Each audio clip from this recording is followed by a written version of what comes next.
Stove on ಮಾಡ್ಕೊಳ್ಳೋಣ. ಬಾಣಲೆ ಬಿಸಿಯಾಗಿದೆ. 2 spoon ಉದ್ದಿನಬೇಳೆ ಹಾಕ್ಕೊಳ್ಳೋಣ. ಈ ಕೆಂಪು ಹಾಕಿದೆ. ಈಗ 2 ಸ್ಪೂನ್ ಕಡಲೆಬೇಳೆ ಹಾಕ್ಕೊಳ್ಳೋಣ. ಬೇಳೆ ಉದ್ದಿನಬೇಳೆ ಎಲ್ಲ ಬೇರೆ ಬೇರೆ ಆಗಿ ಹುರ್ಕೊಂಡ್ರೆ ಚೆನ್ನಾಗಿ ಕಮ್ಮನ್ ಸಿಗುತ್ತೆ ಅಂದ್ಬಿಟ್ಟು ಬೇರೆ ಬೇರೆ ಹುರಿತಾ ಇದ್ದೀನಿ. 1 ಸ್ಪೂನ್ ಜೀರಿಗೆ, ಅರ್ಧ ಸ್ಪೂನ್ ಮೆಣಸು, ಕಾಳು ಮೆಣಸು, 1/4 ಸ್ಪೂನ್ ಮೆಂತ್ಯ, 1/4 ಸ್ಪೂನ್ ಸಾಸಿವೆ.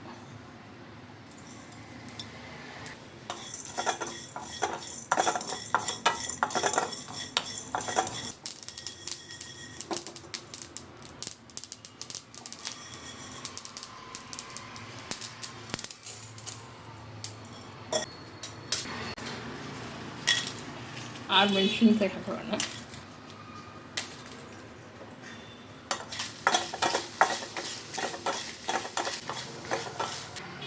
ಮತ್ತೊಂದು ಬಾಣಲೆ ಇಟ್ಕೊಂಡು ಸ್ಟವ್ ಆನ್ ಮಾಡ್ಕೊಳ್ಳೋಣ.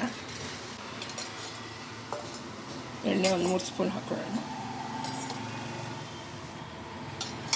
ಎಣ್ಣೆ ಬಿಸಿಯಾಗಲಿ. ಒಗ್ಗರಣೆ ಸಾಮಾನು ಹಾಕೊಳ್ಳೋಣ. 1 ಸ್ಪೂನು ಕರಿಬೇವು ಹಾಕ್ಕೊತಿದ್ದೀನಿ. ಚೆನ್ನಾಗಿ ಹಚ್ಚಿಟ್ಕೊಂಡಿರೋ ಮಾವಿನಕಾಯಿ ಹಾಕ್ಕೊತಿದ್ದೀನಿ. 2 ಮಾವಿನಕಾಯಿ ಇದೆ ಇದು.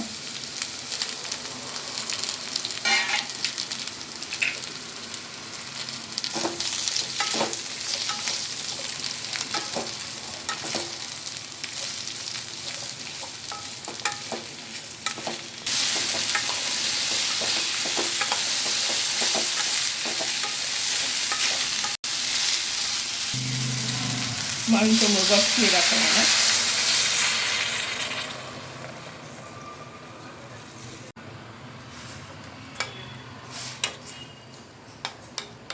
ಕಾಲು ಟೀ ಸ್ಪೂನ್ ಅರಿಶಿನ,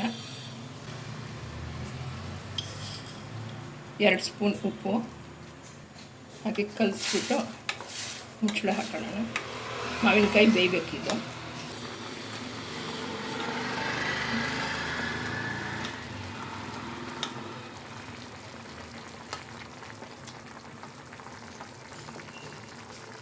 ಆಗಲೇ ಹುರಿದಿದ್ದನ್ನೆಲ್ಲ ಮಿಕ್ಸಿಗೆ ಹಾಕ್ಕೊಂಡಿದ್ದೀನಿ. 1 ಕಪ್ ತೆಂಗಿನಕಾಯಿ ಹಾಕ್ಕೊಂಡಿದ್ದೀನಿ. ಇವಾಗ ಇದನ್ನು ರುಬ್ಕೊಂಬರೋಣ.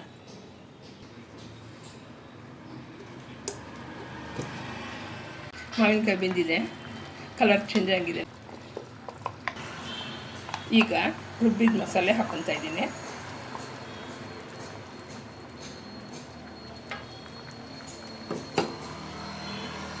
ಕಲಿಸ್ಕೊಳ್ಳೋಣ ಚೆನ್ನಾಗಿ.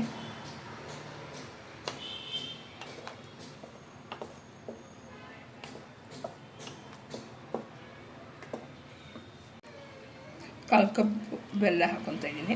2 ಸ್ಪೂನ್ ಇರ್ಬೋದು ಇದ್ದಿದ್ರೆ.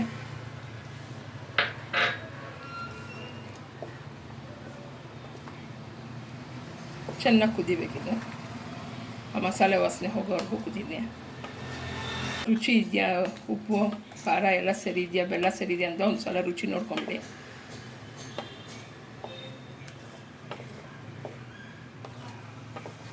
ಗೊಜ್ಜು ಚೆನ್ನಾಗಿ ಕುದೀತಾ ಇದೆ. ಈಗ ಸರ್ವಿಂಗ್ ಬೌಲ್ಗೆ ಸರ್ವ್ ಮಾಡ್ಕೊಳ್ಳೋಣ. ಮಾವಿನಕಾಯಿ ಗೊಜ್ಜು ರೆಡಿಯಾಗಿದೆ.